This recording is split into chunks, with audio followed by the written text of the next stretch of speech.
À la une, les États membres de la Communauté économique des États de l'Afrique de l'Ouest, CEDEAO, prennent part à un atelier de validation des études pays.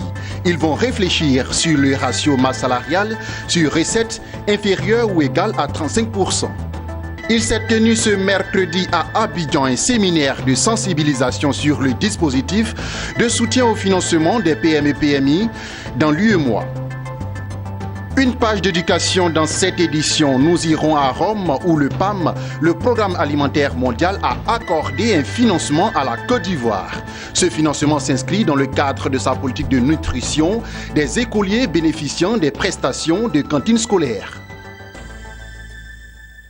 Voici pour le sommaire. Bonsoir à tous, bonsoir à toutes et bienvenue si vous nous rejoignez sur Business 24 Africa. Les États membres de la CEDEAO prennent part à Abidjan à un atelier. Du 23 au 25 novembre, ils vont réfléchir sur les ratios masse salariale sur recettes inférieure ou égale à 35%. Pertinence et difficulté de satisfaction pour les États membres de la CEDEAO. À l'issue de cette rencontre, meublée par des propositions et des échanges, un document final sera proposé aux instances de la CEDEAO en vue de trouver des solutions au non-respect du ratio masse salariale des différents États membres de la CEDEAO. Marie-Josée Kwasi et Marie Seri. Les États de la communauté économique ouest-africaine CEDEAO étaient pourtant tous d'accord il y a quelques années. Afin de réaliser la convergence des politiques économiques, ils avaient convenu que dans chaque pays, la masse salariale devrait être inférieure aux recettes fiscales de 35%. À l'épreuve de la pratique, la réalité est tout autre. Les États membres de la CEDEAO ne respectent pas le ratio masse salariale sur recettes fiscales inférieure ou égale à 35%. Fort de ce constat, durant 3 jours, les États membres de la CEDEAO sont en atelier à Abidjan. Atelier auquel 8 États membres de la CEDEAO participent. Ensemble, ils réfléchissent sur le non-respect de ce critère afin de faire des propositions aux instances de la CEDEAO en vue de trouver des solutions. Dans le cadre de l'intégration économique, on cherche à harmoniser toutes les politiques économiques au niveau des États membres. Et un bon indicateur de politique économique, c'est l'indicateur masse salariale sur recette fiscale.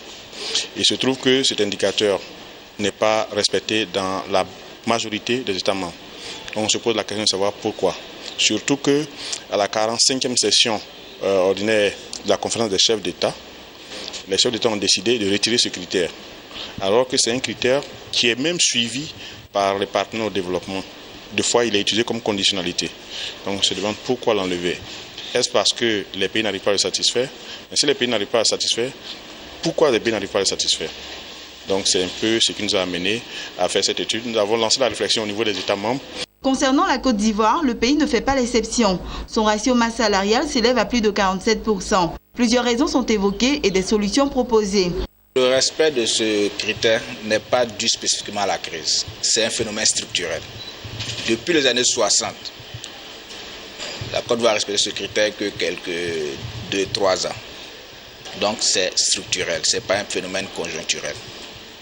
Donc il apparaît au regard de ce critère que la masse salariale de l'État de Côte d'Ivoire est relativement élevée par rapport aux recettes qu'elle collecte, les recettes fiscales qu'elle collecte. Ce qu'il faut faire, c'est d'améliorer le recouvrement des recettes fiscales. Parce qu'il y a encore de la marge.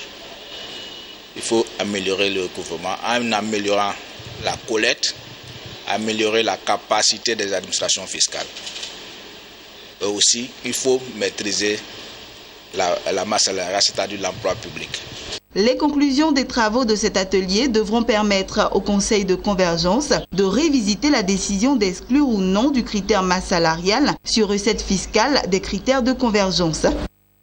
Restons toujours avec les institutions sous-régionales et cette fois c'est la BCAO, la Banque centrale des États de l'Afrique de l'Ouest qui a organisé un séminaire de sensibilisation sur le dispositif de soutien au financement des PME-PMI dans l'Union économique et monétaire ouest-africaine UEMOA. L'objectif de ce dispositif est de créer un écosystème favorable à la PME-PMI, notamment à son financement afin de permettre le développement d'une masse critique de PME performantes susceptibles de créer la richesse et lutter contre le chômage. Sandrine Bamba et Lignon Gilbert nous en disent plus. La Banque centrale des États de l'Afrique de l'Ouest, BCAO, a réuni en ce jour dans la capitale économique ivoirienne plusieurs directeurs généraux d'établissements de crédit de la zone UEMOA afin de les sensibiliser sur le dispositif de soutien au financement des PME-PMI dans l'Union. Il s'agit d'un nouvel mécanisme de soutien qui va permettre aux PME d'accéder au financement. Cette rencontre est donc le lieu pour ces responsables de réfléchir sur les avantages de ce dispositif et sur le rôle que chacun d'entre eux est appelé à jouer. L'objet de notre rencontre de ce matin est de vous sensibiliser sur la question du financement des PME dans l'UEMOA à travers le dispositif de soutien mis en place par la Banque centrale avec l'accord du Conseil des ministres de l'UEMOA. Comme vous le savez, les PME représentent dans la plupart de nos pays entre 80 et 95% du nombre d'entreprises recensées. Le présent séminaire vous permettra à votre tour de réfléchir sur les enjeux de ce dispositif et sur le rôle que vous êtes appelés à y jouer. Ce sera également l'occasion de vous entretenir sur les modalités pratiques de fonctionnement du dispositif et en retour, savoir comment les établissements de crédit pourraient contribuer efficacement à sa mise en œuvre.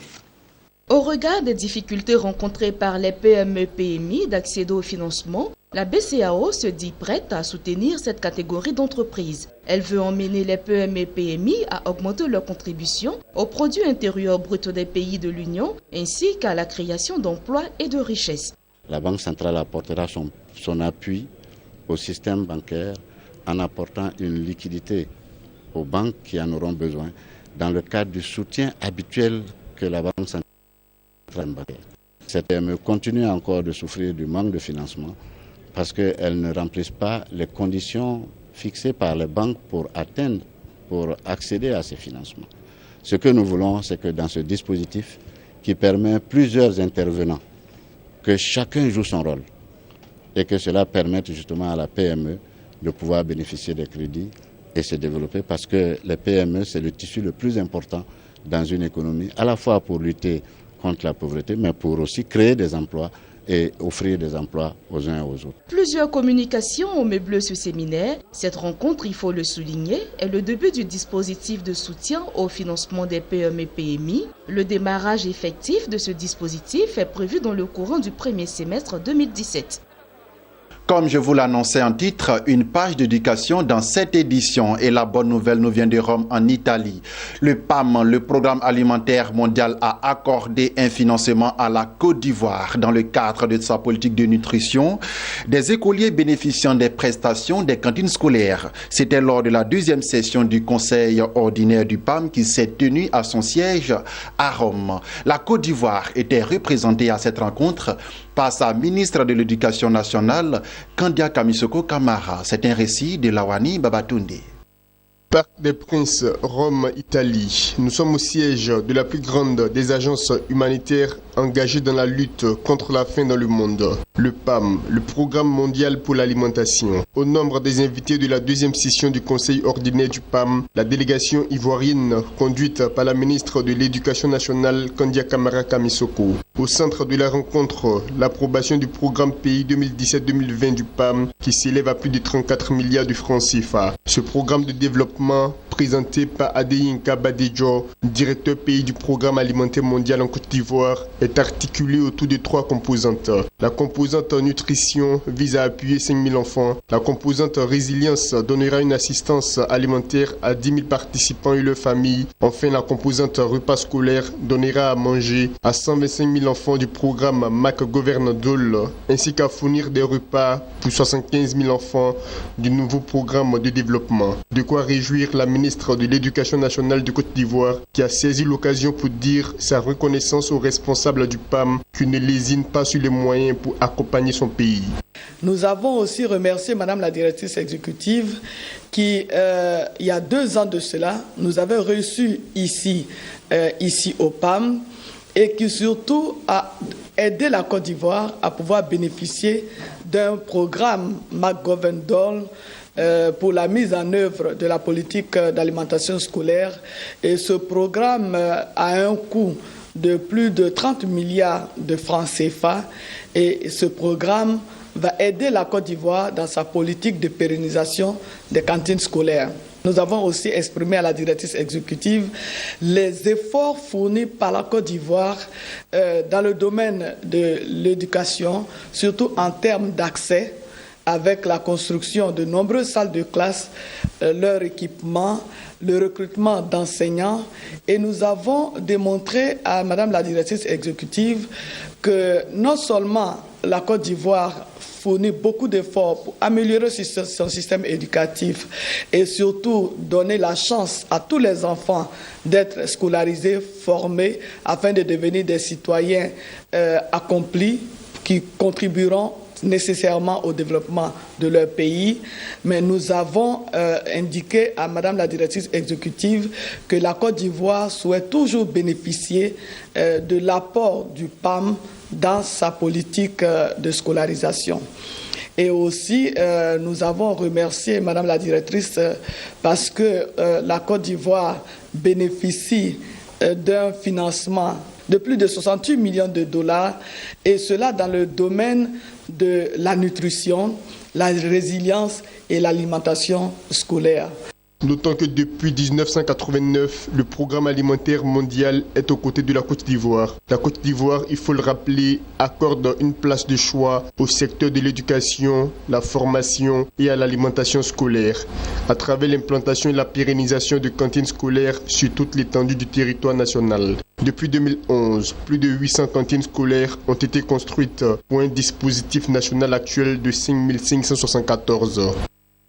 Poursuivons ce journal avec ces informations, cette fois en bref et en images. Et rendons-nous tout de suite au Cameroun, où si le Parlement adopte en l'état la proposition faite par le gouvernement dans le projet de loi de finances 2017 en cours d'examen à l'Assemblée nationale, la taxe à l'exportation du bois en grumes passera à 20% dès le début de l'année 2017, apprend-on de sources officielles. Ce nouveau taux consacrera alors une augmentation de 2,5% sur cette taxe qui culminait jusqu'ici à 17,5%. Toujours en bref, à l'issue de la tenue de son comité de politique monétaire qui s'est achevé le 22 novembre, la Banque centrale du Nigeria a décidé de maintenir inchangé son principal taux d'intervention à 14%. Cette décision était très attendue des observateurs de l'économie nigériane après l'annonce d'une nouvelle contraction de l'économie au cours du troisième trimestre. Et c'est ce qui se referme ce journal. Merci de nous avoir suivis. Continuez de vous informer sur Business 24 Africa. En ce qui concerne l'information économique africaine, nous sommes les premiers.